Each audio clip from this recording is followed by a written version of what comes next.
Olá, no programa desta semana vamos falar sobre educação financeira nas escolas. Vamos saber como educadores e pais podem estimular o consumo consciente em crianças e adolescentes. Não saia daí, o Escola Viva já está no ar. A educação financeira já faz parte do currículo de muitas escolas brasileiras e está mudando o comportamento de crianças e adolescentes quando o assunto é dinheiro. Vamos entender como professores e pais podem estimular nos estudantes bons hábitos financeiros. Quem conversa comigo sobre o assunto é Alex Vasconcelos, empresário e escritor com vasta experiência na área. Por que é tão importante, Alex, trabalhar a educação financeira nas escolas desde o ensino fundamental? Justamente por conta da necessidade, que nós temos de discutir esse assunto no nosso país. Em se tratando de educação, nós sabemos que a nossa educação ela é muito falha, em comparação com outros países que são modelos nesse sentido. E discutir isso dentro da sala de aula com os alunos, desde do seu início até o final, até o ensino médio, é super importante, no sentido de conscientizá-los desde cedo. As crianças, a educação ela começa de cedo, do início, quando elas estão ainda na sua fase inicial nas escolas, e essa é o momento crucial, onde elas vão gerar uma percepção do que vem a ser de fato uma educação financeira naquele sentido ali. Agora, em sua opinião, Alex, como é que as nossas escolas, sejam elas públicas ou privadas, podem explorar de uma forma mais produtiva, digamos assim, essa temática em sala de aula? As nossas escolas poderiam, em comparação com um país que eu gosto muito, que é o Japão, No Japão, por exemplo, eles têm uma cultura diferente, de que a educação ela vem de geração em geração sendo transmitida. E algo em particular me chama muito a atenção, que eles lá têm uma empresa da qual fornecem pratos, eles vendem pratos, e esses pratos que eles vendem, quando são quebrados por algum motivo, eles recolhem esses pratos, e eles reconstituem esses pratos, reformam eles, e eles ficam ainda mais resistentes do que eram antes.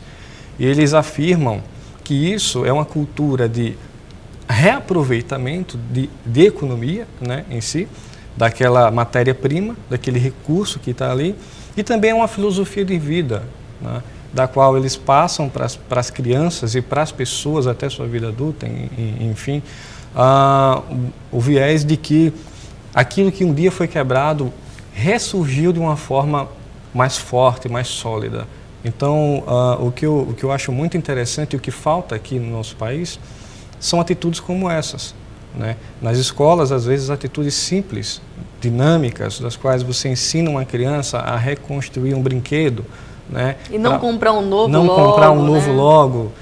Às vezes o papai está lá, não tem condições de comprar, e ele tem aquela consciência. Ou fazer seu próprio brinquedo, fazer o seu estimular próprio a criatividade nas crianças. Claro.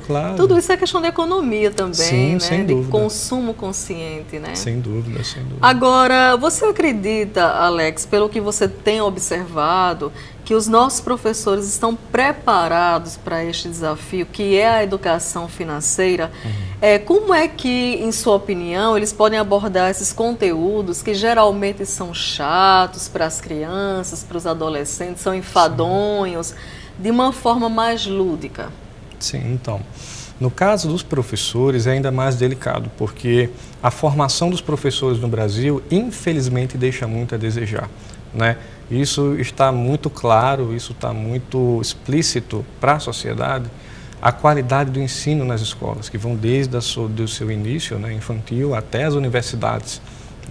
Infelizmente, nós também não temos um programa de reestruturação desses profissionais de ensino que façam com que eles ensinem de uma forma mais vocacionada, mais direcionada. E aqui se tratando no quesito da educação financeira em si. A educação financeira e o ensino da mesma não depende só do professor. Infelizmente, o professor ele é sujeito a uma coordenação pedagógica, da qual ele tem que se submeter para estar dando aquele programa, né, de ensino e tudo mais durante aquele período letivo. Então, um ou outro professor pode ter alguma forma diferenciada de abordagem do qual gostariam de ter com os alunos, mas acredito que em alguns momentos eles ficam de mãos atadas, né? E então, assim, nós precisamos de uma mudança, né, na política educacional do nosso país nesse sentido. Como é que os pais podem estimular em seus filhos uma consciência mais, digamos assim, mais válida em relação ao dinheiro? Então, no caso da educação em si, né, os professores têm suas importâncias em si, mas acredito que a importância fundamental está com os pais. O primeiro contato da criança com a sociedade é dentro da própria casa, com os pais. É lá que ele vai ter a primeira referência de vida dele, no sentido geral, né? De como ele deve agir, de como ele deve falar, de como ele deve lidar com determinadas situações, né? E não necessariamente com o professor. Então é fundamental isso começar de casa com os pais. E a forma como os pais poderiam começar mudando isso ou colocando em prática para as crianças, seria eles mesmos fazendo uma análise própria da sua mudança de comportamento, a sua mudança de cultura. Serem exemplos para eles, Serem né? exemplos, porque as crianças, elas absorvem as informações com muita facilidade, né? E elas observam os pais em absolutamente tudo. Então, muitas das vezes os pais não percebem, mas eles estão observando aquilo que você compra. O teu comportamento de consumismo também é transmitido para o teu filho, para a tua filha, né? E isso é algo muito hereditário e cultural. Daqui a pouco, no próximo bloco, eu continuo conversando com Alex Vasconcelos sobre educação financeira nas escolas. Escola Viva volta num instante só.